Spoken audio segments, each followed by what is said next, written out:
Hello guys, आज के इस वीडियो में हम लोग सब्जेक्ट वर्ब एग्रीमेंट यानी कि सिंटैक्स के 21 क्वेश्चंस को कवर करेंगे। इसमें से 20 क्वेश्चंस का आंसर मैं बताऊंगा और लास्ट का एक क्वेश्चन जो है वो आप लोगों के लिए रहेगा, जिसका आंसर आपको कमेंट बॉक्स में देना है। फर्स्ट क्वेश्चन है both of the puppies blank very playfully. तो यहाँ पर कौन सा वर्ब फिल होगा? तो आपको याद रखना है कि जब भी सेंटेंस में आपको वन ऑफ मिले, क्या मिले? One of plus plural noun मिलेगा, तब वहाँ पर जो आपको जो वर्ब यूज़ करना है वो सिंगुलर वर्ब का यूज़ करना है। वन ऑफ की जगह यदि आपको बोथ ऑफ मिल जाए, उसके बाद प्लूरल नाउन मिलेगा, तब वहाँ पर जो आपको वर्ब यूज़ करना है वो प्लूरल वर्ब का यूज़ करना है। ठीक है, वन ऑफ मतलब होता है एक, यानी कि बहुत सारों में से एक, तो यहाँ पर सिंगुलर वर्ब होगा। बोथ ऑफ मतलब होता है दोनों, यानी कि बहुत सारे में से दोनों, तो यहाँ पर अब दोनों यानी कि प्लूरल सेंस दे रहा है, इस वजह से वर्ब भी प्लूरल आएगा। तो बोथ मिलेगा तब इसका मतलब होता है दो, यानी कि प्लूरल, यहाँ पर जो वर्ब यूज़ होगा वो भी प्लूरल यूज़ होगा। आर है प्लूरल, हैव है प्लूरल। अब हमें यहाँ पर पोजीशन अधिकार तो शो नहीं करना है, प्रेजेंट परफेक्ट टेंस भी नहीं है, सिंपली हम आर का यूज़ करेंगे। आर इस क्वेश्चन का आंसर हो जाएगा। Both of the puppies are very playful. ठीक है, सिंपली हम उनके बारे में बता रहे हैं, उनका नेचर बता रहे हैं, तो इज एम या आर का यूज़ करेंगे। यहाँ पर ये सब्जेक्ट जो है ये प्लूरल है, इस वजह से वर्ब भी प्लूरल ही आएगा। सेकेंड नंबर क्वेश्चन है a number of passengers blank waiting for the bus. तो आप सभी लोग अपना अपना आंसर सोचने के लिए वीडियो को पॉज कर लिया कीजिए, उसके बाद अपना अपना आंसर सोच लीजिए, उसके बाद मिला लीजिएगा। ठीक है, तो अ नंबर ऑफ पैसेंजर्स, यदि आप इसका आंसर क्या टिक कर रहे हैं? आर टिक कर रहे हैं तो आप सही हैं, अदर ऑप्शंस यहाँ पर गलत माने जाएंगे। क्यों? क्योंकि अ नंबर ऑफ, आपको दो रूल याद रखना है। क्या क्या? फर्स्ट तो याद रखना है अ नंबर ऑफ, उसके बाद जो नाउन यूज़ होगा वो प्लूरल काउंटेबल नाउन यूज़ होगा, और जो वर्ब यूज़ होगा वहाँ पर प्लूरल वर्ब का यूज़ होगा। बट अ नंबर ऑफ की जगह यदि द नंबर ऑफ लिखा हुआ मिल जाए, the number of plus plural noun, तब वहाँ पर जो वर्ब यूज़ होगा वो सिंगुलर वर्ब यूज़ होगा। आइए अब हम इसके कॉन्सेप्ट को समझते हैं। अ नंबर ऑफ मतलब होता है बहुत सारे, यानी कि मेनी। ठीक है, तो मेनी मतलब बहुत सारे, तो बहुत सारे दैट मीन्स प्लूरल, यहाँ पर जो वर्ब यूज़ होगा वो भी प्लूरल वर्ब यूज़ होगा। जबकि द नंबर ऑफ की बात करें तो ये जो है ये डेफिनेट नंबर को दिखाने का काम करता है, निश्चित नंबर दिखाने का काम करता है। जब कोई चीज़ डेफिनेट हो जाती है तब वहाँ पर उसको हम सिंगुलर मानकर चलते हैं, तब जो वर्ब यूज़ होगा वो भी सिंगुलर वर्ब यूज़ होगा। यहाँ पर क्वेश्चन में भी अ नंबर ऑफ दिया गया है, इसको हम क्या मानकर चलेंगे? मेनी। ठीक है, तो मेनी पैसेंजर्स यानी कि खूब सारे पैसेंजर्स जो हैं वेट कर रहे हैं बस के लिए, तो यहाँ पर जो वर्ब यूज़ होगा प्लूरल वर्ब यूज़ होगा। हालांकि हैव भी प्लूरल है, लेकिन हैव का यूज़ हम पोजीशन अधिकार शो करने के लिए करते हैं या परफेक्ट टेंस में यूज़ करते हैं। अधिकार शो नहीं करना है, यहाँ पर वर्ब का फोर्थ फॉर्म कभी भी हैव के साथ नहीं आ सकता है, तो आर इस क्वेश्चन का आंसर हो जाएगा। थर्ड नंबर क्वेश्चन थोड़ा सा ट्रिकी क्वेश्चन है। सेंटेंस लिखा हुआ है my friend and classmate blank coming to the party, यानी कि मेरा फ्रेंड और क्लासमेट जो है वो पार्टी में आ रहे हैं। तो यदि आप ऐसा समझ के चल रहे हैं कि मेरा फ्रेंड और क्लासमेट यानी कि दो बंदे आ रहे हैं, और इसके अकॉर्डिंग आपने प्लूरल वर्ब का यूज़ किया यानी कि हैव अथवा आर का यूज़ किया, तो ये सेंटेंस जो है वो गलत हो जाएगा। आइए इसके पीछे का हम रीज़न जानते हैं। यहाँ पर यदि आप ध्यान से देखें तो दो नाउन जो हैं कौन कौन है? एक तो फ्रेंड हुआ, एक हुआ क्लासमेट, और इन दोनों को जोड़ा है किससे? एक ही पजेसिव एडजेक्टिव माई से जोड़ा है। यानी कि कहने का सेंस ऐसा आएगा, जब एक ही पजेसिव एडजेक्टिव है तो मेरा फ्रेंड और मेरा क्लासमेट, जब एक ही पजेसिव एडजेक्टिव मिल जाए या कि फिर एक ही जगह आर्टिकल का यूज़ हो और उससे एक ही पर्सन का सेंस आएगा, तब वहाँ पर जो हम वर्ब यूज़ करेंगे वो सिंगुलर वर्ब का यूज़ करेंगे। इसमें कहने का मतलब निकलेगा कि मेरा फ्रेंड, ठीक है, और वही फ्रेंड जो है वो मेरा क्लासमेट भी है। एक ही बंदा जो है वो फ्रेंड भी है और साथ ही साथ वो पढ़ता भी है, तो बंदा तो एक ही है, व्यक्ति एक ही है। कैसे हमने डिसाइड किया? क्योंकि एक ही जगह पजेसिव एडजेक्टिव का यूज़ हुआ है, तो हम सिंगुलर पर्सन मानकर चलेंगे, एक व्यक्ति मानकर चलेंगे।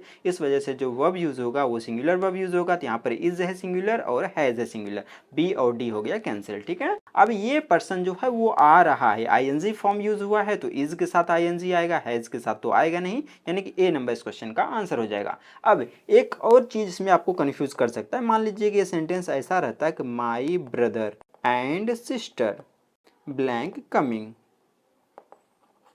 यदि आप इस सेंटेंस में सेम कॉन्सेप्ट लेकर चलेंगे तो इस बार ये सेंटेंस गलत हो जाएगा। यहाँ पर एक ही जगह पजेसिव एडजेक्टिव यूज हुआ था तो हम एक पर्सन मानकर चले थे तो सिंगुलर वर्ब यूज किए। यहाँ पर भी तो ब्रदर एंड सिस्टर है, ले यहाँ पर भी एक जगह ही पजेसिव एडजेक्टिव यूज हुआ है। इस बार आपने यहाँ पर इज का यूज किया तो ये गलत हो जाएगा, क्योंकि इस क्वेश्चन का राइट आंसर जो है वो आर होगा। अब दोनों में डिफरेंस समझिए। यहाँ पर एक व्यक्ति जो है वो फ्रेंड और क्लासमेट दोनों हो सकते हैं, लेकिन ऐसा पॉसिबल नहीं कि एक ही बंदा जो है वो भाई भी रहे और वो सिस्टर भी बन जाए, ऐसा पॉसिबल नहीं है। इस वजह से यहाँ पर जो वर्ब यूज होगा यानी कि इसको हम अलग अलग मानकर चलेंगे ब्रदर और सिस्टर, इस वजह से प्लूरल वर्ब का यूज होगा। ठीक है, आपको दोनों कॉन्सेप्ट को याद रखना है। फोर्थ नंबर क्वेश्चन है there blank a dog a cat and 2 birds in the pet store. अब यहाँ पर देयर की बात करें तो ये है डमी सब्जेक्ट, ये अपने अकॉर्डिंग कभी भी वर्ब नहीं लेता है। आपको जब भी सेंटेंस में देयर मिले तब आपको याद रखना है कि उसमें जो बाद में मिल रहा है वो डिसाइड करेगा क्या चीज़ को, वर्ब को। यहाँ पर बाद में क्या क्या मिल रहा है, डॉग कैट एंड 2 बर्ड्स, यानी कि डिफरेंट डिफरेंट टाइप के एनिमल्स और बर्ड्स की बात की गई, यानी कि खूब सारे जानवरों की बात की गई है या कि पक्षियों की बात की गई। जब ये खूब सारे हो गए यानी कि ये कैसा नाउन हो गया, ये प्लूरल नाउन हो गया। जो वर्ब यूज होगा वो भी कैसा वर्ब यूज होगा, प्लूरल वर्ब यूज होगा। ठीक है, तो पजेशन शो नहीं करना है, हैज हैव हो गया कैंसिल, सिंगुलर वर्ब भी यूज नहीं करना है, सिंपली हमें ये बताना है कि ये चीज है, तो आर का यूज करेंगे, यानी कि डी नंबर इस क्वेश्चन का आंसर है। ठीक है, फिफ्थ नंबर क्वेश्चन है the number of applicants blank significantly increase, यानी कि एप्लीकेंट्स की जो संख्या है वो काफ़ी क्या हो गई है, इंक्रीज हो गई है, दैट मीन्स बढ़ गई है। तो इसका कॉन्सेप्ट तो मैंने बता ही दिया था कि अ नंबर ऑफ मिलेगा तो उसको हम मानकर चलेंगे मेनी, यानी कि plural verb, but the number of मिलेगा तब वहाँ पर हमें जो वर्ब यूज़ करना है वो सिंगुलर वर्ब का यूज़ करना है। ठीक है, यहाँ पर हैज़ है सिंगुलर और कोई नहीं है, सी नंबर इस क्वेश्चन का आंसर हो जाएगा। The number of applicants has significantly increased. Six number question है a flock of birds blank seen flying over the mountain yesterday, यानी कि पक्षियों का एक झुंड जो है उनको देखा गया उड़ते हुए कहाँ पर, माउंटेन के ऊपर। कब देखा गया, तो कल देखा गया है। तो यहाँ पर कौन सा वर्ब यूज होगा, तो आपको बर्ड्स नहीं देखना है कि पक्षियाँ उड़ रहे हैं तो प्लूरल वर्ब यूज करते हैं, ऐसा नहीं चलना है। आ फ्लॉक ऑफ बर्ड्स जो है ये कलेक्टिव नाउन है, बर्ड्स भले ही खूब सारे हैं लेकिन उनका जो फ्लॉक बना, उनका जो झुंड बना वो कितना है, आ है, यानी कि एक है, तो झुंड तो एक हुआ। और आप यहाँ से भी डिसाइड कर सकते हैं कि ऑफ है प्रीपोजिशन, प्रीपोजिशन के बाद उसका एक ऑब्जेक्ट होता है प्रीपोजिशन का, तो हम सब्जेक्ट का वर्ब के साथ एग्रीमेंट कराएंगे। यहाँ पर सब्जेक्ट बच रहा है अ फ्लॉक जो कि कैसा है, ये सिंगुलर है, तो वर्ब भी कैसा आना चाहिए, सिंगुलर वर्ब यूज होना चाहिए। या कि फिर और दूसरा तरीका याद करने का कि कलेक्टिव नाउन को हमेशा सिंगुलर मानकर चला जाता है तो वह भी सिंगुलर आना चाहिए।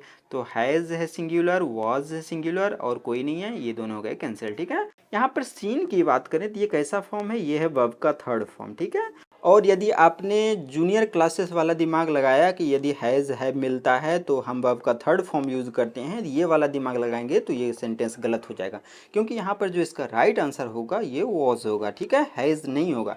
क्यों नहीं होगा, क्योंकि इनको देखा गया है, इनको उड़ते हुए, ये नहीं देख रहे हैं किसी को उड़ते हुए बल्कि इन्हीं को देखा गया उड़ते हुए, यानी कि यह सेंटेंस जो है ये पैसिव वॉइस में लिखा गया है, वो भी कैसा पैसिव वॉइस, पास्ट इंडेफिनिट का पैसिव वॉइस। और पास्ट इंडेफिनिट के पैसिव वॉइस में हम वाज या वर प्लस वर्ब का थर्ड फॉर्म का यूज करते हैं, यानी कि वाज प्लस थर्ड फॉर्म, यही इस क्वेश्चन का आंसर हो जाएगा। हमने कैसे डिसाइड किया, यदि मान लीजिए कि ये चीज़ जो है ये कोई काम करता तो सेंटेंस एक्टिव वॉइस में रहता, लेकिन इन्हीं को देखा गया है उड़ते हुए, यानी कि इन पर काम किया गया, तो ये सेंटेंस किस में हो गया, ये सेंटेंस हो गया पैसिव वॉइस में। ठीक है, सेवंथ नंबर क्वेश्चन है the committee along with its chairperson decided to postpone the event. अब लग रहा होगा कि इन्होंने खूब सारे लोगों ने डिसाइड किया पोस्टपोन करने का इवेंट को। यदि आपने ऐसा सोचकर प्लूरल वर्ब फिल किया तो सेंटेंस गलत हो जाएगा। आपको क्या रूल याद रखना है, तो जब दो सब्जेक्ट, क्या चीज़, दो नाउन अथवा प्रोनाउन, एक नाउन ये हो गया एक प्रोनाउन ये हो गया, ठीक है, ये दोनों चीज़ जो है वो किन से जुड़ा हुआ मिल जाए, तो फर्स्ट तो विथ से जुड़ा मिल जाए, सेकंड अलोंग विद से जुड़ा हुआ मिल जाए, या कि फिर टुगेदर विद से जुड़ा हुआ मिल जाए, या कि फिर एज वेल एज से जुड़ा हुआ मिल जाए, या कि फिर इन एडिशन टू से जुड़ा हुआ मिल जाए, या कि फिर इंक्लूडिंग से जुड़ा हुआ मिल जाए, या कि फिर एक्सक्लूडिंग से जुड़ा हुआ मिल जाए, जाके फिर और क्या क्या हो सकता है, लाइक से जुड़ा हुआ मिल जाए, अनलाइक से जुड़ा हुआ मिल जाए। तो इन सब से यदि आपको दो नाउन अथवा प्रोनाउन जुड़ा मिले तब आपको याद रखना है कि फर्स्ट नाउन अथवा प्रोनाउन के अकॉर्डिंग आपको वर्ब को फिल करना है, इधर वाले से कोई लेना देना नहीं है। तो यहाँ पर अलोंग विद से जुड़ा हुआ मिल रहा है, तो हमें डिसाइड करना है वर्ब को किसके अकॉर्डिंग, तो फर्स्ट सब्जेक्ट यानी कि द कमिटी डिसाइड करेगा। इधर का क्या लिखा हुआ है कोई लेना देना नहीं है, तो यहाँ पर कमिटी ने डिसाइड किया पोस्टपोन करेंगे, यानी कि कमिटी जो है वो यूनाइटेड फॉर्म में है, कलेक्टिवली है, तो यहाँ पर जो वर्ब यूज होगा वो सिंगुलर वर्ब यूज होगा। तो इज है सिंगुलर और हैज़ है सिंगुलर, ठीक है, ये दोनों हो गए कैंसिल। अब इसने डिसाइड किया यानी कि सेंटेंस एक्टिव वॉइस में है, तो वर्ब का थर्ड फॉर्म जो है वो इज के साथ ना लगाकर हम हैज़ के साथ लगाएंगे, ठीक है।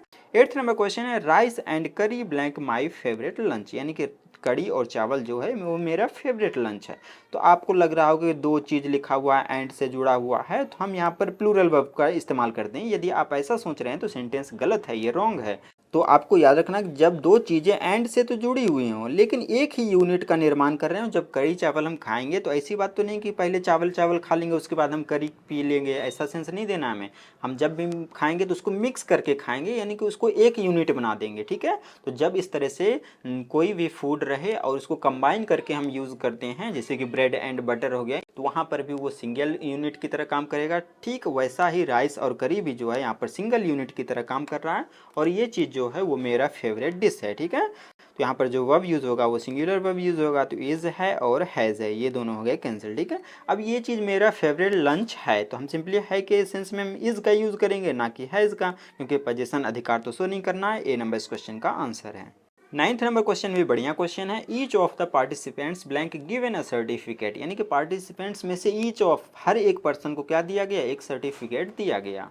तो आपको याद रखना है कि जब भी सेंटेंस में आपको क्या मिल जाए, ईच ऑफ मिल जाए, आइदर ऑफ मिल जाए, नाइदर ऑफ मिल जाए, समवन मिल जाए, एनीवन मिल जाए, नो वन मिल जाए, अब बड़ी भी इसमें जोड़ सकते हैं, समबडी, एनीबडी, नोबडी, ठीक है। इसके अलावा नन ऑफ मिल जाए, तो इन सब के साथ आप जो वर्ब यूज़ करेंगे वो कौन सा वर्ब यूज़ करेंगे, तो सिंगुलर वर्ब का यूज़ करेंगे, ठीक है। तो वॉज है सिंगुलर और हैज़ है सिंगुलर, ये दोनों हो गए कैंसिल। अब यहाँ पर गिवन दिया गया वर्ब का थर्ड फॉर्म देखकर हैज़ टिक कर रहे हैं तो ये गलत हो जाएगा, क्योंकि इसका राइट आंसर जो है वो वॉज है। ऐसा क्यों, क्योंकि यहाँ पर पार्टिसिपेंट्स को सर्टिफिकेट दिया गया, इन पर काम किया गया, सर्टिफिकेट इन्हीं को दिया गया, ना कि इन्होंने किसी को दिया। जब इन्हीं को दिया गया है यानी कि सेंटेंस किस में, ये सेंटेंस है पैसिव वॉइस में, और पैसिव वॉइस में हैज़ के साथ बीन भी चाहिए, तो यहाँ पर वॉज इस क्वेश्चन का आंसर हो जाएगा, जो कि पास्ट इंडेफिनिट का पैसिव वॉइस है, ठीक है। Each of the participants was given a certificate, ठीक है। 10th नंबर क्वेश्चन है the majority of the voters blank against the proposal, यानी कि वोटर्स में से अधिकांश लोग जो हैं वो अगेंस्ट है इस प्रपोजल के। तो इससे हमें ये पता चलता है कि वोटर्स जो है वो यूनाइटेड नहीं है, वो क्या है, डिवाइडेड हैं, और उसमें से अधिकांश लोग जो हैं वो अगेंस्ट हैं। तो जब डिवाइडेड हैं तो हम प्लूरल वर्ब का यूज़ करेंगे, तो वर है प्लूरल और कोई नहीं है, बी नंबर क्वेश्चन का आंसर हो जाएगा। The majority of the voters were against the proposal. 11th number question है the rich blank always not happy, जब भी सेंटेंस का फॉर्मेट इस प्रकार से रहे कि द रहे प्लस एडजेक्टिव रहे, और ये एडजेक्टिव जो है वो नाउन की तरह काम करे, और कैसा नाउन, वो पूरी कम्युनिटी को इंडिकेट करने का काम करे, तब उस सिचुएशन में आपको कौन सा वर्ब यूज़ करना है, तो आपको प्लूरल वर्ब का यूज़ करना है। यहाँ पर द रिच कहने का सेंस आएगा कि जितने भी अमीर लोग हैं सभी की बात की जा रही है कि वे हमेशा हैप्पी नहीं रहते हैं। तो यहाँ पर जो वर्ब यूज़ होगा वो प्लूरल वर्ब यूज़ होगा, तो आर इस क्वेश्चन का आंसर हो जाएगा। हैव बीन यहाँ पर फिट नहीं बैठेगा, और हैज़ और इज़ तो सिंगुलर है, तो आर ही इस क्वेश्चन का आंसर है। 12th नंबर क्वेश्चन है 50 miles blank a long distance to travel on foot, यानी कि 50 मील जो है एक लंबी डिस्टेंस है, क्या करने के लिए, ट्रेवल करने के लिए, कैसे, तो पैदल। तो यहाँ पर 50 माइल्स दिख रहा है प्लूरल जैसा, लेकिन जब भी कोई डिस्टेंस को डेफिनेट कर दिया जाता है या कि फिर कोई वेट रहे, वजन रहे, उसको डेफिनेट कर दिया जाए, यानी कि उनको निश्चित कर दिए जाए कितना मील, तो 50 मील। यहाँ पर इसने माइल को क्या कर दिया, डेफिनेट कर दिया। तो इस सिचुएशन में आपको जो वर्ब यूज़ करना है वो कैसा वर्ब यूज़ करना है, वो सिंगुलर वर्ब का यूज़ करना है। तो यहाँ पर सिंगुलर है इज़, वॉज और हैज़, वर हो गया कैंसिल। अब हमें यहाँ पर पोजीशन अधिकार नहीं शो करना, हैज़ हो गया कैंसिल। अब इज लगाएं कि वॉज लगाएं। अब हमें सेंटेंस का सेंस समझना पड़ेगा। 50 मील जो है एक लंबा डिस्टेंस है बोलने की था बोले। ऐसी बात नहीं कि पहले बस 50 मील जो है वो लंबा डिस्टेंस था पैदल चलने के लिए, अब नहीं है, अब भी लंबा डिस्टेंस है पैदल यदि आप चल रहे हैं। तो यानी कि इसको हम यूनिवर्सली ट्रू मानकर चलेंगे, तो पास्ट का यूज़ ना करके हम प्रेजेंट का यूज़ करेंगे। कहने का सेंस आएगा कि 50 मील जो है एक लंबा डिस्टेंस है, अभी भी है, पास्ट में बस नहीं था, अभी भी है। ठीक है, तो यहाँ पर इज का यूज़ करेंगे। ए नंबर इस क्वेश्चन का आंसर है। 13 नंबर क्वेश्चन का कॉन्सेप्ट मैंने बता ही दिया था, the manager as well as his employees responsible for the success. तो इसका कॉन्सेप्ट बताया था कि जब दो subject S one S two किससे जुड़ा मिल जाए, एज वेल एज से जुड़ा हुआ मिल जाए, तो आपको किसके अकॉर्डिंग वर्ब को फिल करना है, फर्स्ट सब्जेक्ट के अकॉर्डिंग। यहाँ पर मैनेजर है फर्स्ट सब्जेक्ट, यही डिसाइड करेगा। एम्प्लॉयज जो है वो भले ही प्लूरल है, इससे कोई लेना देना नहीं है इस पार्ट से हमें। मैनेजर सिंगुलर है तो वर्ब भी सिंगुलर यानी कि इज होगा, और कोई नहीं है सिंगुलर, इज इस क्वेश्चन का आंसर है। ठीक है, manager as well as his employees is responsible for the success. 14 number question है, there blank several complaints about the new policy, यानी कि कई कंप्लेंट्स हैं इस नई पॉलिसी के बारे में। तो देयर का भी कॉन्सेप्ट बताया था कि देयर जो है कभी भी यदि सब्जेक्ट रहे तो ये डिसाइड नहीं करता है वर्ब को, इसके बाद क्या नाउन लिखा हुआ है वो डिसाइड करेगा वर्ब को। तो कई कंप्लेंट्स हैं यानी कि ये कैसा है, प्लूरल है, तो प्लूरल हुआ तो वर्ब भी कैसा चाहिए, प्लूरल वर्ब चाहिए। तो प्लूरल वर्ब है वर और हैव बीन। हैव बीन यहाँ पर फिट नहीं बैठेगा, वर इस क्वेश्चन का आंसर हो जाएगा। ठीक है, क्योंकि हैव बीन का यूज़ हम किस में यूज़ करते हैं, तो प्रेजेंट परफेक्ट के पैसिव वॉइस में करते हैं। सिंपली हम बता रहे हैं कि ये चीज़ था, तो था के लिए हम वर का यूज़ करेंगे कि खूब सारे कंप्लेंट्स थी इस नए पॉलिसी के बारे में, तो वर का ही यूज़ करेंगे। 15 नंबर का भी कॉन्सेप्ट बता दिया था, वन ऑफ और बोथ ऑफ वाला। बोथ ऑफ मिलेगा तो वहाँ पर प्लूरल वर्ब, वन ऑफ मिलेगा तो यानी कि एक है तो singular verb. One of the main reasons for the problem blank poor communication, यानी कि कई रीज़नों में से एक रीज़न है क्या चीज़, अच्छी तरह से बातचीत ना कर पाना। तो एक रीज़न है तो वन ऑफ मिला तो सिंगुलर वर्ब, तो हैज़ है सिंगुलर और इज़ है सिंगुलर। अब ये चीज़ है, सिंपली हम स्टेट बता रहे हैं, दशा बता रहे हैं या कि फिर इंफॉर्मेशन दे रहे हैं, तो इज़ का यूज़ करेंगे, पोजीशन तो शो नहीं करना है, तो इस क्वेश्चन का आंसर हो जाएगा। 16 नंबर क्वेश्चन है, the data blank still being analysed, यानी कि डेटा को जो है अभी भी एनालाइज्ड किया जा रहा है। तो यदि हम डेटा की बात करें तो ये एक लैटिन वर्ड है जो कि किसका प्लूरल फॉर्म है, डेटम का। ठीक है, डेटम होता है सिंगुलर और उसका प्लूरल बनता है डेटा। तो यदि आप इसे फॉर्मली देख रहे हैं या टेक्निकल देख रहे हैं तो ये प्लूरल हुआ, यानी कि इसका राइट आंसर कौन सा होगा, तो प्लूरल वर्ब होगा, यानी कि आर होना चाहिए। But day to day language में यानी कि हम एवरीडे लाइफ में इसको जो है सिंगुलर मानकर चलते हैं, तो यानी कि इस भी बोल सकते हैं बोलचाल की लैंग्वेज में। लेकिन टेक्निकली देखा जाए कि फिर फॉर्मली देखा जाए तो ये डेटा जो है वो डेटम का प्लूरल है, आर होना चाहिए। लेकिन डे टू डे लाइफ में आप इसका भी यूज़ कर सकते हैं, इसको भी गलत नहीं माना जाएगा। 17 नंबर क्वेश्चन है, many student blank failed the exam. तो मेनी में आपको दो सिचुएशन मिल सकता है। फर्स्ट तो क्या मिल सकता है, मेनी मिलेगा, उसके बाद कोई प्लूरल नाउन मिलेगा। सेकंड सिचुएशन है कि मेनी मिल जाएगा, उसके बाद कोई इनडेफिनेट आर्टिकल ए अथवा एन मिलेगा, उसके बाद सिंगुलर नाउन मिलेगा। तो फर्स्ट सिचुएशन में आपको प्लूरल वर्ब का यूज़ करना है और सेकंड सिचुएशन में आपको सिंगुलर वर्ब का यूज़ करना है। ठीक है, मेनी के तुरंत बाद प्लूरल नाउन तो प्लूरल वर्ब, ए अथवा एन मिल गया तब वहाँ पर आपको सिंगुलर वर्ब यूज़ करना है। तो यहाँ पर ए अथवा एन मिल रहा है, उसके बाद सिंगुलर नाउन यानी कि सिंगुलर वर्ब यूज़ होगा। तो इज़ है सिंगुलर, हैज़ है सिंगुलर, ये दोनों हो गए कैंसिल। अब ये फेल्ड हुए हैं तो सेंटेंस तो एक्टिव वॉइस में है, तो वर्ब का थर्ड फॉर्म हैज़ के साथ आ सकता है, इज़ के साथ नहीं आ सकता है। सी नंबर इस क्वेश्चन का आंसर हो जाएगा। 18 नंबर क्वेश्चन है, a group of scientists blank conducting research on climate change, यानी कि साइंटिस्ट का एक ग्रुप जो है वो कंडक्ट कर रही है एक रिसर्च को, किस चीज़ पर, क्लाइमेट चेंज के ऊपर। यहाँ पर ये कैसा नाउन है, ये है कलेक्टिव नाउन है। कलेक्टिव नाउन को हम सिंगुलर मानकर चलते हैं तो वह भी सिंगुलर आना चाहिए, तो यहाँ पर इज है सिंगुलर, डी नंबर इस क्वेश्चन का आंसर हो जाएगा। यदि आप लोगों को इन क्लासेस का PDF चाहिए आंसर्स के साथ तो आपको यूट्यूब को ज्वाइन करना पड़ेगा, और ज्वाइन करने का लिंक मैं इस वीडियो के डिस्क्रिप्शन में दे दूंगा। आप वहां से जाकर यूट्यूब को ज्वाइन कर सकते हैं। वहां पर आपको बहुत सारे PDF जो हैं वो आंसर्स के साथ मिल जाएंगे, जो कि प्रैक्टिस करने के लिए बहुत ही बढ़िया हैं। तो डिस्क्रिप्शन में जाकर लिंक पर क्लिक करके आप ज्वाइन कर लीजिए। 19 नंबर क्वेश्चन है, economics blank a fascinating field for study, यानी कि इकोनॉमिक्स जो है वो एक फैसिनेटिंग फील्ड है स्टडी करने के लिए। तो इकोनॉमिक्स एक सब्जेक्ट का नाम है और इसने यहाँ पर कंफर्म कर दिया कि एक फैसिनेटिंग फील्ड है, यानी कि एक है तो इसको हम सिंगुलर मानकर चलेंगे, भले ही इसमें यस लगा हुआ है। यहाँ पर सिंगुलर जो है वो इज है और कोई नहीं है, बी ए नंबर इस क्वेश्चन का आंसर हो जाएगा। ठीक है। 20 नंबर क्वेश्चन है the collection of rare coins blank stolen yesterday, यानी कि रेयर क्वाइंस का जो कलेक्शन था उसको क्या कर लिया गया, स्टोलन कर लिया गया, यानी कि चोरी कर लिया गया उसको। तो सबसे पहले हम सब्जेक्ट डिसाइड करते हैं, तो ऑफ हो गया प्रीपोजिशन। प्रीपोजिशन का अपना एक ऑब्जेक्ट होता है, यानी कि रेयर कॉइंस बन गया ऑब्जेक्ट, और ऑब्जेक्ट का वर्ब के साथ एग्रीमेंट नहीं हुआ बल्कि सब्जेक्ट के साथ हुआ। द कलेक्शन है यहाँ पर सब्जेक्ट जो कि सिंगुलर है, तो वर्ब भी सिंगुलर आना चाहिए। तो हैज़ है सिंगुलर, हैज़ बीन है सिंगुलर, यानी कि बी और डी हो गया कैंसिल।